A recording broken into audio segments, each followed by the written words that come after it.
E o Liberdade de Opinião desta quarta-feira começa no Rio de Janeiro. Começa com as análises, as opiniões do jornalista Sidney Rezende. Tudo bem, Sidney? Boa quarta-feira para você, hein? Tudo ótimo para você também. Senhoras e senhores, bom dia. Colombo, excelente dia para você. Parabéns pela apresentação. Estou sempre te admirando aqui e aplaudindo como profissional, hein? O elogio seu é tudo que eu preciso para passar o dia bem, viu, Sidney? De verdade. Então você é pouco ambicioso, né? Mas mesmo assim eu agradeço, viu?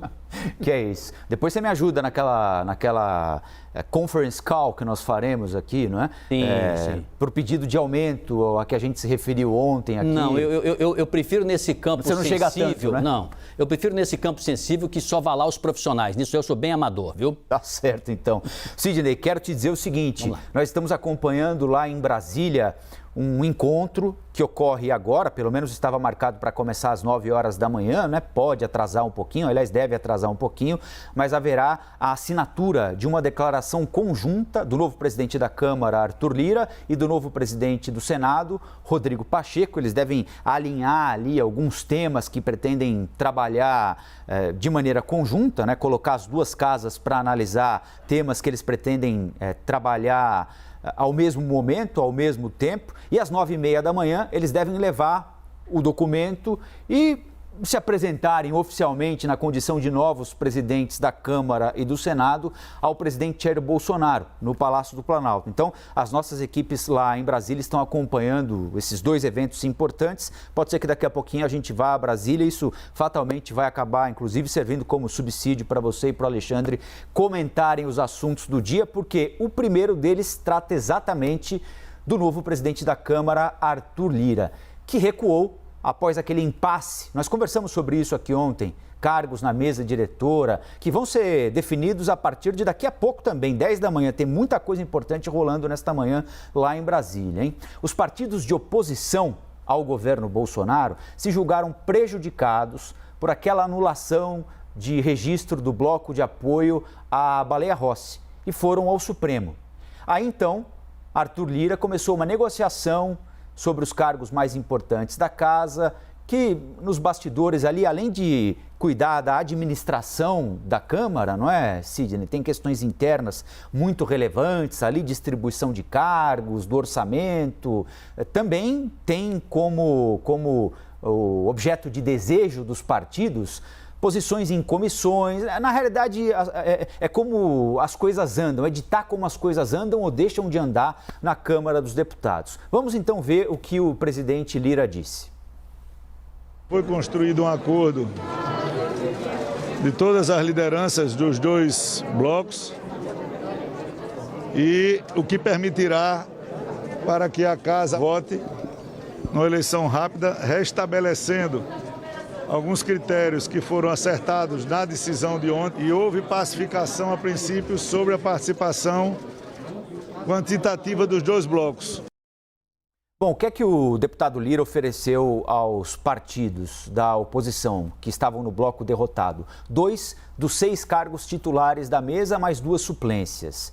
O PDT, então, a partir do acordo, retirou a ação que foi levada ao Supremo. Sidney, eu me lembro que ontem, aqui no Liberdade de Opinião, você recomendou ao novo presidente da Câmara, Arthur Lira, que ao invés de começar o mandato adotando uma medida de confronto, procurasse a conciliação. Foi isso que ele fez, né?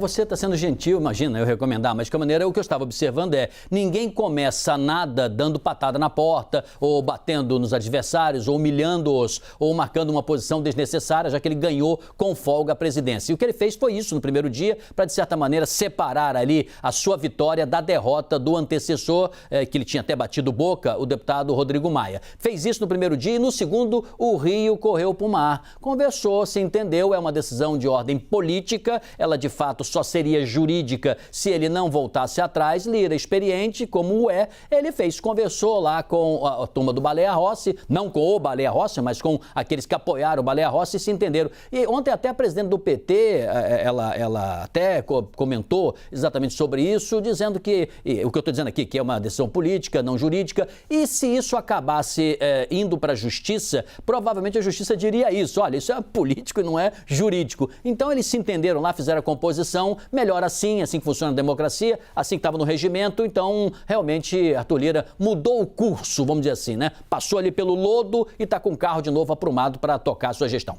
Bom, como eu disse mais cedo, agora na abertura do Liberdade, Sidney, nós estamos de olho na declaração conjunta que o Arthur Lira, presidente da Câmara, e o presidente do Senado, Rodrigo Pacheco, vão assinar. É provável que a agenda conjunta, mais do que provável, é até necessário que a agenda conjunta comece pela votação do orçamento deste ano, que não foi discutido ainda, não é? E depois de definido este documento, assinado o documento, ambos vão se reunir com o presidente Jair Bolsonaro e já com integrantes da equipe econômica do governo para começar a destrinchar o que é que pode ser votado já no curto prazo. Vamos ver o que disse o presidente do Senado, Rodrigo Pacheco. Vamos buscar esse encontro com o presidente da República, vamos buscar esse encontro também com a equipe econômica do ministro Paulo Guedes, com o próprio ministro Paulo Guedes, para alinhar todas essas expectativas que se tem em relação à pauta econômica do Brasil. Bom, Rodrigo Pacheco e Arthur Lira devem anunciar a retomada da comissão que analisa o orçamento. Então, esse assunto é absolutamente urgente. A equipe de Paulo Guedes tem a intenção de tocar as reformas que, segundo o ministro Paulo Guedes, estavam paradas por um suposto acordo do ex-presidente Rodrigo Maia com partidos de centro-esquerda. Também tem a intenção de avançar com privatizações, enfim, temas que tenham impacto econômico. Além disso, o marco regulatório do gás, da cabotagem, startups. Sidney, como é que você avalia este momento que está sendo inaugurado de relacionamento entre o Legislativo e o governo? Por enquanto, parece uma lua de mel, né? Mas não vai ser assim, né? Colombo, você está afiado, citou aí uma série de assuntos. Vou arriscar aqui a minha posição também. Estou com você. Acho que o Senado vai priorizar, óbvio, vai ser logo a votação do orçamento. Disse o presidente, o novo presidente, Rodrigo Pacheco, que isso acontecerá até março. Como nós estamos aí já no iníciozinho de fevereiro, estamos falando algo aí de 50 dias, né? Pouco mais que isso. Então, essa vai ser a prioridade do Senado. Tem impressão que a agenda comum vai passar como um segundo item ou ali em paralelo a PEC emergencial. Por quê? Porque ambas as casas vão chegar justamente dizendo o seguinte: olha, opa, chegamos, essa é a nossa administração, estamos botando para arrumar, limpando as mesas, né? Estamos tirando a poeira, vamos tocar aqui, arrumando a casa. Vai ser um pouco esse discurso. E criará um sentimento positivo, provavelmente no mundo político, em quem não acompanha a política muito de perto, na sociedade em geral, como se você dissesse, agora a coisa vai. Eles vão tocar esses dois assuntos. Agora, com relação a essa outra lista de prioridades que você citou aí, eu tenho lá minhas dúvidas. Mais adiante a gente pode falar sobre privatização. Acho que não vai ser assim não, tá? Que são as reformas que todo mundo deseja, né? Passadas estas primeiras fases e esses desafios, que justamente discutiu o orçamento, que é uma coisa que poderia ser mais simples, mas acabou se complicando, e esta segunda, que é a PEC emergencial, acho que vão retomar aí aquele Mais Brasil, sabe aquele projeto, Mais Brasil? Acho que eles vão pegar aquele plano, vão dar ali uma nova ajustada, como se pegasse uma roupa antiga, né, aperta um pouquinho, coloca ela para jogo e você vai passear por aí com a roupa nova, que é o que a PEC emergencial. Passado isso, você vai perguntar, e a tributária, e a administrativa? Aí, amigo, não vai ter essa velocidade não. Aí, repito, comungo com você da sua opinião que esta lua de mel não vai ser desta forma. A política vai dar um outro tom. Brinca-se até, hoje até um empresário que eu respeito muito, né, um analista, me disse assim, Sidney, a Faria Lima, que é onde fica vamos dizer assim, o PIB nacional aí na Paulista, Faria Lima aí em São Paulo, a Faria Lima não entende nada da esplanada dos ministérios, né? O que ele está dizendo é o seguinte, já a política vai dar o seu tom e esse tom nem sempre é o do mercado, nem sempre é da economia, nem sempre é o da sociedade mais bem informada, né? E aí tem um monte de outras coisas que a gente vai conversar mais adiante, mas eu acho que o ritmo vai ser esse. Além da formação das mesas diretoras, não é, Sidney, do Senado e da Câmara, há cargos tão ou mais importantes que vão ser definidos agora, a partir de hoje, nos próximos dias. Por exemplo, a deputada federal Bia Kicis, do PSL, disse aos analistas de política aqui da CNN, Caio Junqueira e Thaís Arbex, que ela será a futura presidente da Comissão de Constituição e Justiça da Câmara dos Deputados, a mais importante da casa. Disse que pretende instalar uma comissão para tratar do voto impresso, que é uma das grandes bandeiras do presidente Jair Bolsonaro, né? A possibilidade de, depois do voto na urna, o eleitor receber ali uma impressão do voto, que seria depositado numa outra urna, para que seja possível fazer uma conferência do resultado da urna com o resultado daquilo que está impresso e ficará numa outra urna na sessão eleitoral. Sidney, se a deputada Bia Kicis for confirmada como presidente da CCJ, por onde passa tudo da Câmara dos Deputados, é um bom nome para o cargo? Não, não é não. É uma péssima indicação e isso eu já estou sentindo conversando com empresários, com esses analistas até que eu comentei com você, que eu tenho conversado. Ontem à noite mesmo, foi uma ducha de água fria, porque é uma parlamentar chamada ideológica, ligada sim ao presidente, mas o setor que teoricamente é o mais atrasado da vida brasileira. Ela defender uma pauta conservadora, nenhum problema. Você poderia ter uma outra pessoa defendendo uma pauta progressista, mas o histórico dela, as brigas que ela já enfrentou como parlamentar, as posições dela, que são posições muito antagônicas ao que se precisaria ali, que era alguém mais técnico, alguém mais equilibrado emocionalmente, alguém que não tivesse tantos reveses, né, no todo, e ela tem muita gente com diferença em relação a ela, e já pela prioridade que ela está dizendo que daria ao voto em papel, você há de convir que é um tema ultra polêmico. O risco é o governo perder o foco, achar que tem que passar a tal da pauta de costumes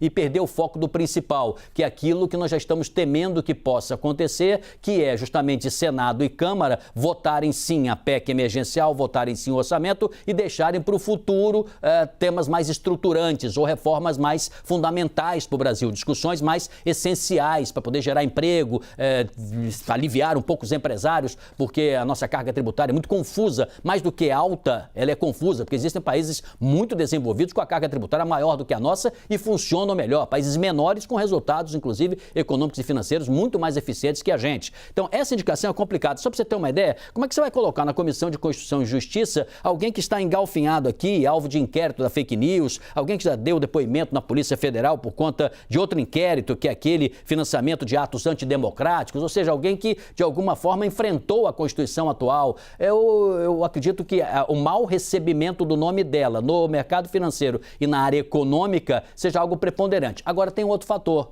que é aquela história de Faria Lima pensa uma coisa e a esplanada dos ministérios e o Congresso e a política pensa de outra, que é a seguinte: Arthur Lira está pagando, vamos dizer assim, com a indicação dela, uma espécie de uma conta de campanha por ter recebido o apoio daqueles que comungam como Bia Kicis. Ela tem aqui uma pauta muito gigantesca de atritos. Ela, por exemplo, chegou em dada altura a ironizar prática de assédio às mulheres. Ela fez o mesmo, zombou de programas de trainees voltado para a população negra. Ela tem esses casos aí que eu citei, envolvendo-se em fake news e tudo mais. Ou seja, não é um nome realmente que daria tranquilidade. Ela pode mais vetar propostas que seriam desagradáveis ao governo do que até criar confusão futura. Mas a Comissão de Constituição e Justiça é a mais importante do Congresso Nacional. E Arthur Lira tem que pensar direitinho, né, o que ele quer da sua gestão para mais adiante. Ele, ao dar a chave para alguém capaz de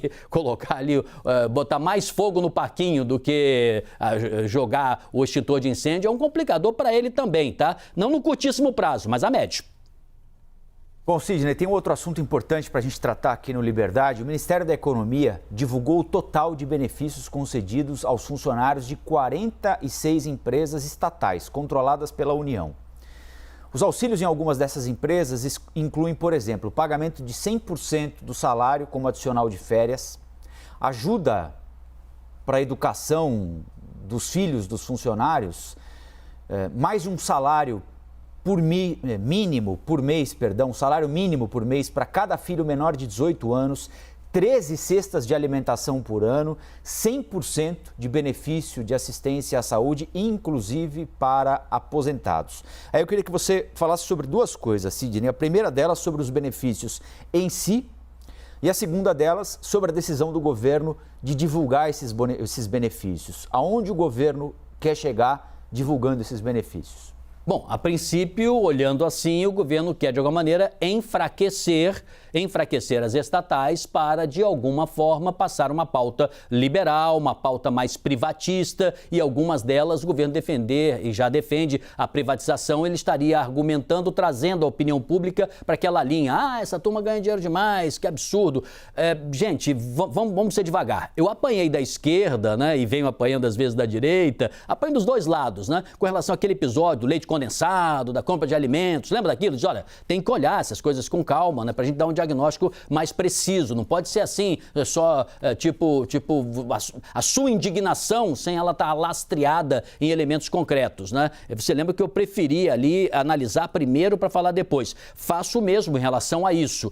São cargos muito qualificados. Pega o caso do BNDES. BNDES é um banco com uma qualificação muito alta. Os seus integrantes são integrantes que provavelmente, se não tivessem feito concursos e se tivessem deixado, como alguns já deixaram, o banco para oferecer os seus nomes ao mercado, seriam aceitos por salários talvez até muito superiores e benefícios que eles recebem. Então, como é um concursado, quem faz o concurso dá uma olhada no salário e dá uma olhada nos benefícios, né? Isso é mais ou menos corrente já de há muito tempo. Benefícios absurdos, não. Aí estou de acordo com aqueles que entendem que isso não pode ser dessa maneira. Perfeitamente. Abusos, absolutamente não. Mas é preciso entender que pessoas qualificadas no mercado são pessoas merecedoras de bons salários porque exercem um bom trabalho, um trabalho altamente sofisticado, difícil, que exige conhecimento. Não são todos que fazem o trabalho de alguns desses executivos e profissionais da área pública. Um segundo elemento que tem também os chamados liberais dentro do governo que querem desestatizar, já de ordem geral. Tem também um segundo grupo que é aquele que quer vender para ganhar dinheiro, né? Vai vender as estatais logo para de alguma maneira participar ali e ter algum benefício. E tem um terceiro grupo que ninguém fala, Colombo, que eu queria registrar, é o seguinte, que é aquele servidor público que fez a prova para a estatal, não passou para a estatal e de repente fala assim, como é que eu ganho X e eles lá ganham 2X? Então, fazer ajuste é importante. O governo mesmo incentivou o que eles chamam de um plano de governança, quer dizer o seguinte, melhora a performance, abaixam os gastos, diminui os custos, façam com que a empresa se apresente mais bem administrada, que vocês serão recompensados por isso. E agora você vai jogar tudo isso no lixo e simplesmente vai dizer que nenhuma estatal serve? Não acho bom esse tipo de coisa em que você joga a rede, pega tudo, pega até, às vezes, um peixinho que está em reprodução e não pode pegar. Desse jeito eu não acho legal, não. Acho que tem que fazer um estudo sério, decente, que seja até para privatizar esta ou aquela, mas calcado em elementos absolutamente fundamentados e decentes. Vamos falar um pouquinho sobre vacinas agora. Sidney, um assunto frequente aqui no Liberdade também, por razões óbvias, mas um estudo revelou que a vacina de Oxford, desenvolvida em parceria com a farmacêutica AstraZeneca, que está sendo usada e será ainda mais para imunizar os brasileiros, apresentou uma eficácia de 76% em 3 meses, depois da aplicação de uma dose.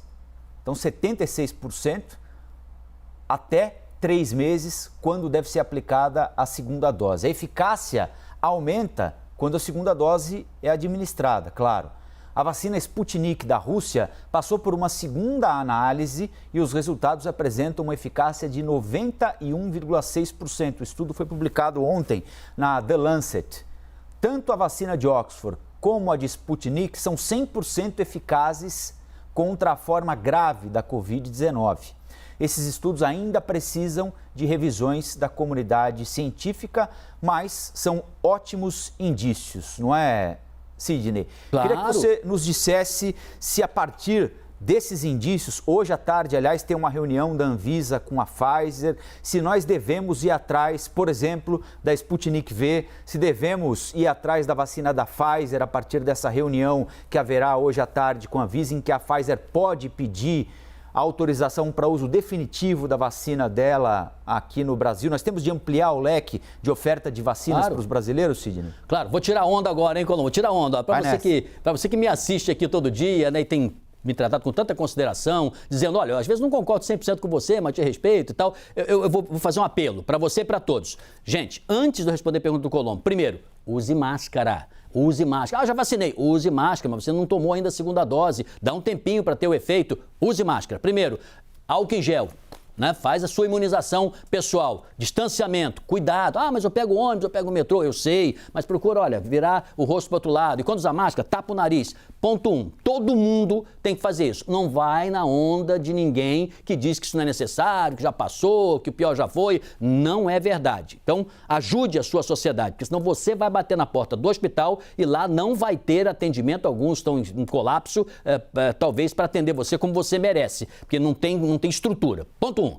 Ponto número 2, precisamos ter o mais urgentemente possível todas as opções de vacinas e que nós pudermos pagar e que sejam preços justos, evidentemente, mas que possam chegar imediatamente. O que acontece com a Sputnik, a Rússia, a vacina russa, é que ela precisa seguir o mesmo caminho da Coronavac, o mesmo caminho da AstraZeneca, o mesmo caminho que hoje tem Butantan e Fiocruz aí capitaneando, que é fazer, como a Anvisa exige, e responder todos aqueles passos, atender todos aqueles passos, né, legais. Então tem que fazer pesquisa aqui no Brasil e tal. A Anvisa tomou essa decisão. Feito isso, o mais rapidamente possível, a fábrica aqui no Brasil diz que já está a postos e pode ajudar. Porque a urgência não é só para a gente imunizar a população, fugir logo do pior. Tem um outro elemento, para que a vacina, ao chegar rapidamente, ela evite a variante do coronavírus. Porque a variante nós não sabemos ainda 100% qual é o efeito que a vacina atual poderá ter sobre esta variação. A princípio, as vacinas que aí estão